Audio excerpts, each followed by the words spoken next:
আজকে আরেকটা মাছ রান্না করতেছি, কই মাছ দিয়ে আলু দিয়ে ঝোল। তো এখন আমি ধন্না, জিরা, মরিচের গুঁড়ি এবং মাছের মশলা সব দিয়ে আলুটা কষালাম। কিছুই রান্না করলে ভালো লাগছে না খাইতে, শরীরটাও ভালো না, এর জন্য একটু আস্তে ধীরে রান্না করতেছি। গ্রাস।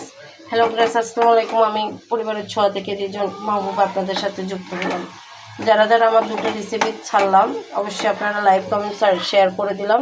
আপনারাও আমাকে শেয়ার করে দিবেন, আমি আপনাকে শেয়ার দিব, ফলো ব্যাক দিব, ফলো ব্যাক পাবেন, ফলো টু ফলো। বড় ভিডিও অ্যাকচুয়ালি দেখা হয় না, এই জন্য শর্ট করে আমি ভিডিওগুলো করি। আপনাদেরকে একটা ভিডিও পছন্দ হয় না কেন? তাহলে আমাকে লাইভ কমেন্ট দেন না, বলুন তো।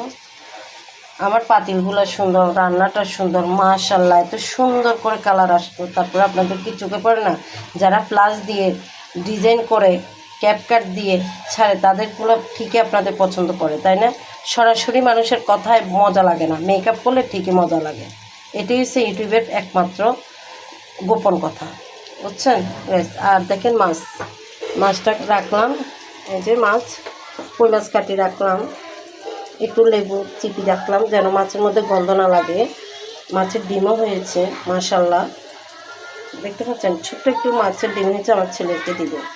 এখন হলুদ দিব, মরিচ দিব, ধনিয়া দিব এটার মধ্যে মাখানোর জন্য। হলুদের গুঁড়ি, জিরার গুঁড়ি, মাশাআল্লাহ দেখছেন আমার মশলার কোটাটা অনেক সুন্দর। আরএফএলের জিরার গুঁড়ি, মরিচের গুঁড়ি, তারপর দিব মাছের মশলা।